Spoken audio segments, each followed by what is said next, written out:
everybody, welcome to our second cello lesson for grade 1 on Fiery Fiddler.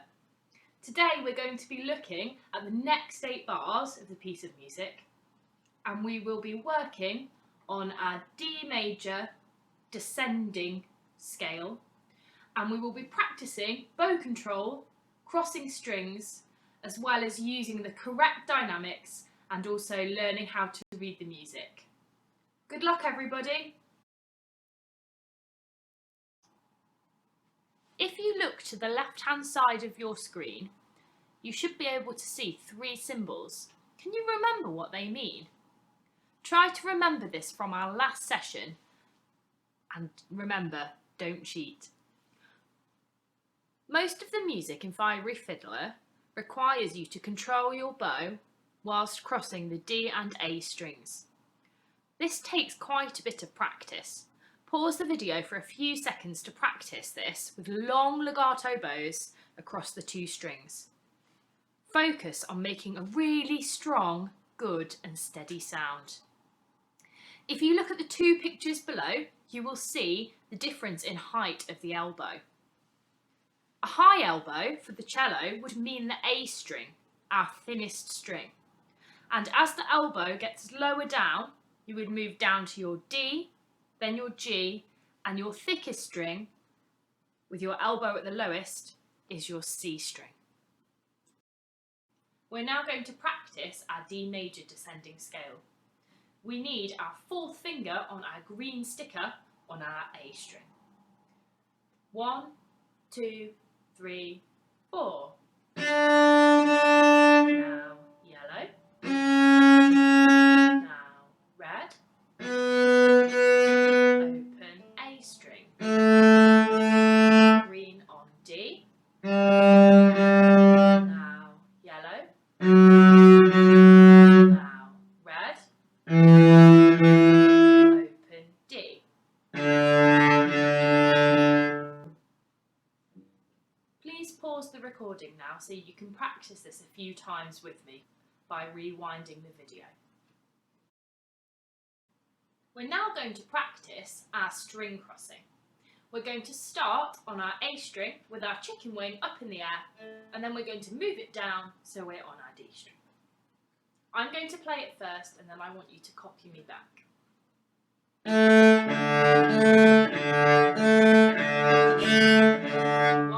and 2 and.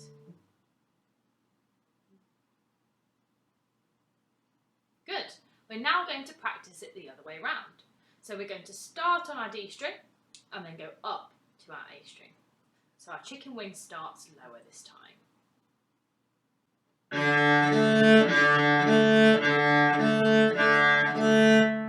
and 2 and.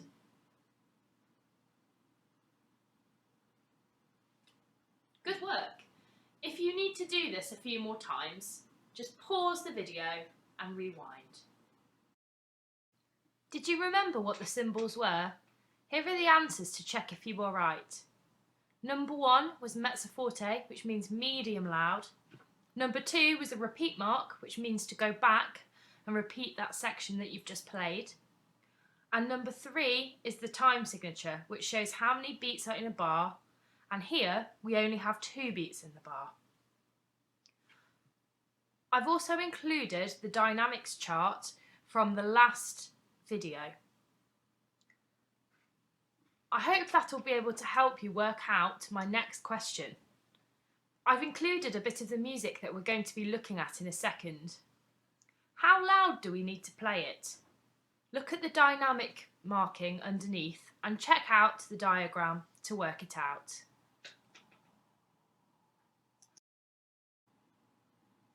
The music we are playing today starts with that descending pattern on our A string.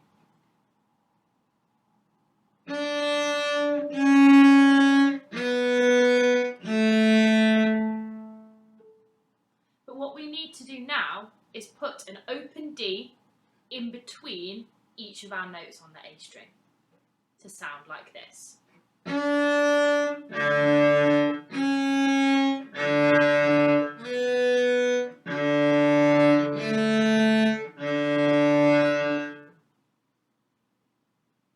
I'm going to count you in and I want you to do it with me. 1 and 2 and.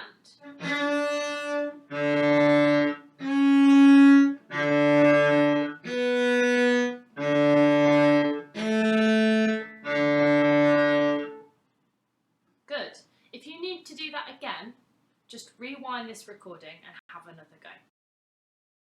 We're now going to have a go at playing that with the music. If you look at the music, you can see that our D, our C sharp, our B and our A are the notes that are higher up on the stave or above the stave. Our D is on the middle line.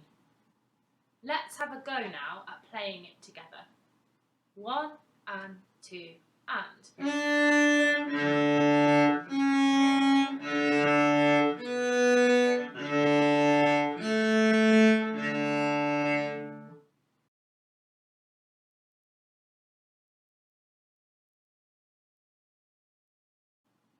We're now going to play the second part of the scale on our D string.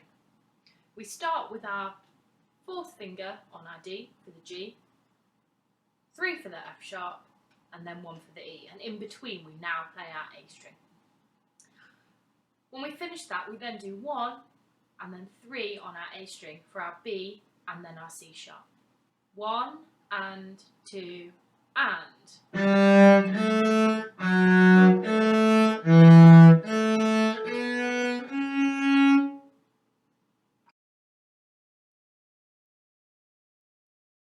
We're now going to have a go at putting those two sections together.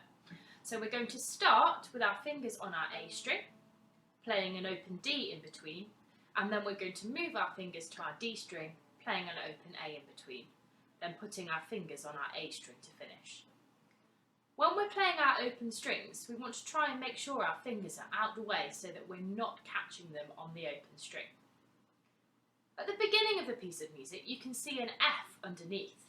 That F is for forte, so we need to play this section loudly. 1 and 2 and.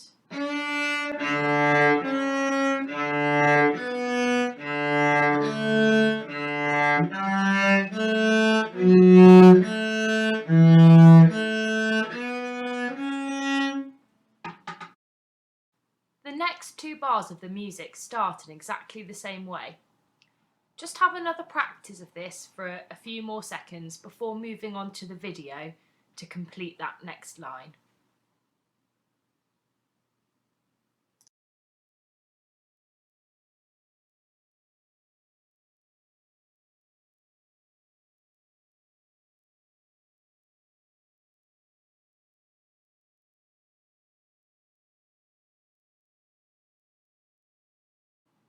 The last 2 bars are almost the same.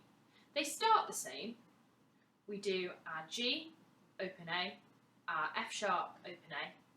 I'm going to play it now and I want you to see what the difference is.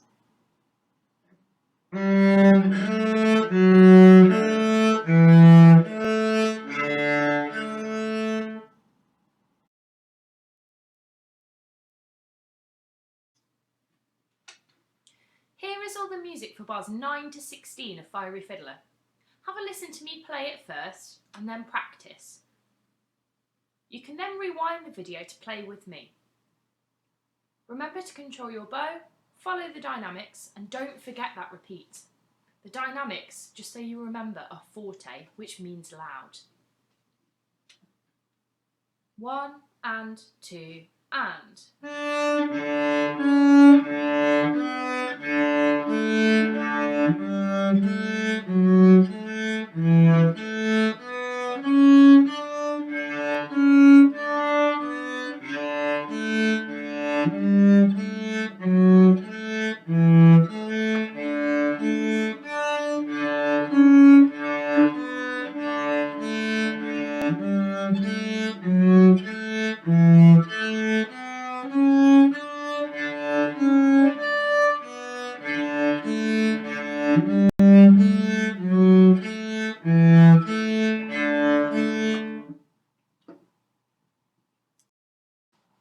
Here is the music for the first 16 bars of Fiery Fiddler. Have a listen to me play it first, and then pause the video so you can practice on your own. Once you've practiced, you can then rewind the video to play it with me as many times as you like. Don't forget to control your bow and follow the dynamics. The dynamics at the beginning are mezzo forte, which means medium loud. And the dynamics for the second line, the one we've been working on today, are forte, which mean loud. Also, don't forget those repeats. 1 and 2 and.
Okay, it's now time to enter our cross-school challenge. Answer questions based on this video, find out if you were right, and score points for your school. If you're watching this video on YouTube, then you can find the link to the quiz in the description section below. If you're watching this video anywhere else, then you can click on the link and that will take you directly to the quiz. If you need to pause this video for more time, that's absolutely fine to do that. Your scores will be entered into the Nottingham Music Hub School scoreboard. Enjoy the quiz! Well done for today. We've learnt bars 9 to 16 in Fiery Fiddler. We've reminded ourselves about time signature, dynamics and repeat marks. And we've played from the beginning of the piece up to bar 16, really focusing on our bow control and making a lovely sound. We've also played it at mezzo forte and forte, the two different dynamic markings that we need for this piece of music. This week, keep practicing these 16 bars. You can either do this by playing the video again and playing along with me, or practicing in your own time on your own. Focus on your sound, bow control and dynamics like we have done today. Next time, in lesson 3, we're going to be looking at the last section of Fiery Fiddler and putting it together with the rest of the piece. We're then going to have a go at putting it together with the backing tracks at different speeds. Looking forward to seeing you then. Bye bye!